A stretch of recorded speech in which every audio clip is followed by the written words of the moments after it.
आप सभी को मेरा नमस्कार और जिंदगी ना मिलेगी दोबारा कार्यक्रम में आज हम आए हैं नए टॉपिक के साथ। हमारा जो विषय है वो है कि गेम्स और स्पोर्ट्स में क्या अंतर है। तो शुरुआत करते हैं। गेम्स और स्पोर्ट्स के बारे में अगर हम बात करें तो गेम्स को जो रखा गया है उन खेलों को रखा गया है जो बैठ के खेले जाते हैं गेम, जैसे कि चेस, शतरंज, वीडियो गेम, जिसमें शारीरिक क्षमताएं कम है, दौड़ भाग कम है, उनको हम गेम्स की श्रेणी में रखते हैं। और जिसको हम स्पोर्ट्स की श्रेणी में रखते हैं वह खेल हैं जिसमें शारीरिक क्षमताओं का प्रयोग होता है, दौड़ भाग होती है, शारीरिक श्रम लगता है, और इनको हम कहते हैं स्पोर्ट्स, जैसे कि क्रिकेट, हॉकी, फुटबॉल। इसमें कुछ ज़्यादा अंतर नहीं है क्योंकि इन दोनों खेलों में दिमाग और शरीर दोनों का प्रयोग होता है, क्योंकि बिना दिमाग और शरीर के कोई भी खेल खेला नहीं जा सकता। हमें अपने दिमाग से निर्णय लेना होता है और शरीर के द्वारा उस कार्य को करवाना होता है, तभी हम किसी खेल में जीत हासिल कर सकते हैं। शतरंज और लूडो खेलने के लिए मस्तिष्क का ज़्यादा उपयोग होता है और शरीर का कम उपयोग होता है। लेकिन फुटबॉल खेलने के लिए आपको दौड़ना पड़ता है, गोल करने के लिए आपको दिमाग का उपयोग करना पड़ता है, आपको अपने साथी खिलाड़ी को बॉल को पास करना होता है, दूसरे खिलाड़ी से बॉल को बचा कर ले जाना होता है। तो ये सब खेल जो है दिमाग और शरीर से मिलजुल कर खेले जाते हैं। मेन जो गेम और स्पोर्ट्स में एक डिफरेंस है वो यही है कि वह खेल जो बैठ कर खेले जाते हैं, जिसमें शारीरिक श्रम कम होता है, उनको हम गेम्स कहते हैं, और जिनमें शारीरिक श्रम और मस्तिष्क दोनों का उपयोग होता है वह खेल जो है वो स्पोर्ट्स खेल। अब हम बात करते हैं कि खेल कितने प्रकार के होते हैं और इसमें हम गेम्स और स्पोर्ट्स दोनों की चर्चा करेंगे। तो कुल मिलाकर 8,000 तरह के विश्व में खेल खेले जाते हैं। तो अब इन खेलों को 5 भागों में विभाजित किया गया है।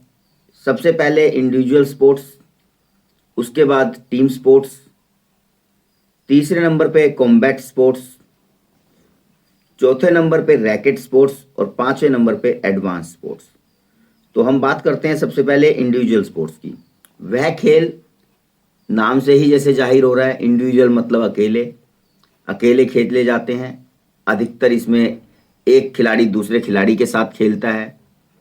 इसको हम शतरंज कह सकते हैं,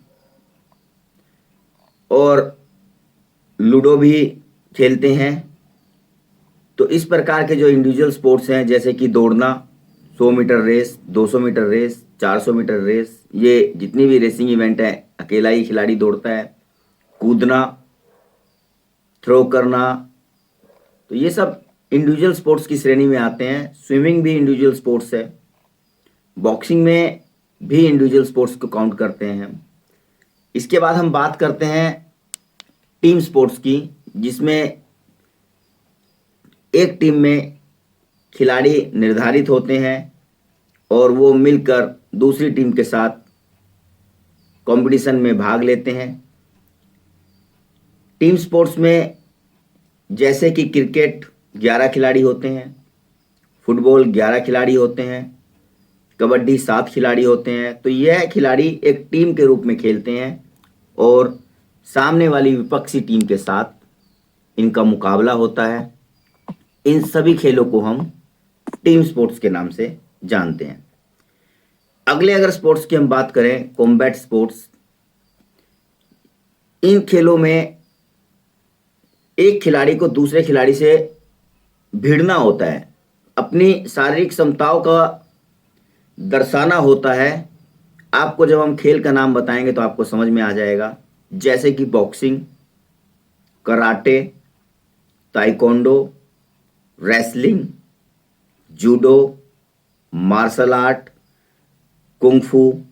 तो आप देख रहे हैं कि जितने भी मैंने नाम आपको बताए हैं, इनमें एक खिलाड़ी अपने शारीरिक क्षमताओं का प्रयोग करते हुए दूसरे खिलाड़ी के ऊपर हावी होने का प्रयास कर रहा है, जीतने का प्रयास कर रहा है।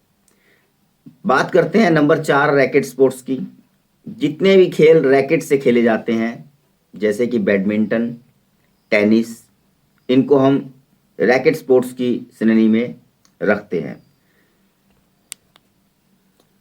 इसके बाद हमारा लास्ट स्पोर्ट्स जो है वो है एडवेंचर स्पोर्ट्स। अब इसका बहुत ज़्यादा प्रचलन चल गया है। जब भी लोग घूमने जाते हैं तो एडवेंचर उनको बहुत पसंद आता है। एडवेंचर स्पोर्ट्स में कई ऐसे खेल हैं जो वो पहाड़ों पर जाकर इसका आनंद उठाते हैं।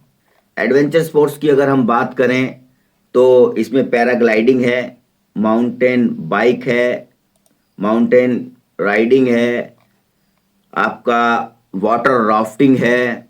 ये बहुत ही अच्छे खेल हैं और इन सब खेलों का भी लोग आनंद आजकल उठा रहे हैं।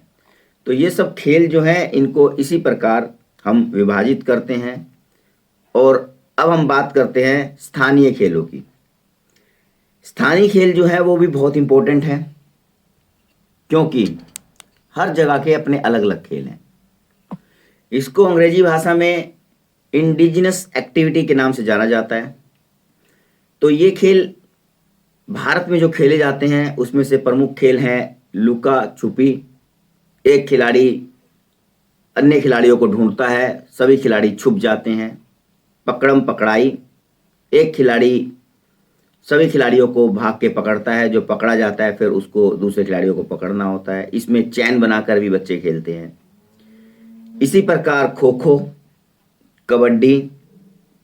खो खो और कबड्डी को अब नेशनल मान्यता मिल गई है, लेकिन ये खेल गांव में बहुत फेमस हैं।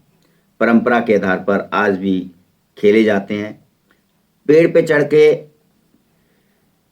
किसी नदी में छलांग लगाना, ये कुछ ऐसे खेल हैं जिनके बारे में लोग जानते नहीं, जैसे कि कंचे खेलना, पतंग उड़ाना। तो इस प्रकार के जो खेल हैं जो किसी एक देश में और देश में रहने वाले लोग अपने गांवों में शहरों में खेलते हैं, उनको हम इंडिजिनस एक्टिविटी कहते हैं। और ये खेल भी उतने ही मानसिक और शारीरिक तनाव को दूर करते हैं जितना कि हमारे प्रोफेशनल खेल्स। तो इन खेलों की मान्यता बहुत ज़्यादा है क्योंकि इनमें पैसा कम लगता है। ये बिना पैसे के भी खेले जा सकते हैं। तो अगर आपका कोई सवाल इससे संबंध में है तो आप मुझे ईमेल कर सकते हैं navytomar@gmail.com पर। मैं आपके सभी सवालों का जवाब दूंगा। मिलते हैं अगले वीडियो में, तब तक के लिए आज्ञा दीजिए। आप सभी का बहुत बहुत धन्यवाद। नमस्कार।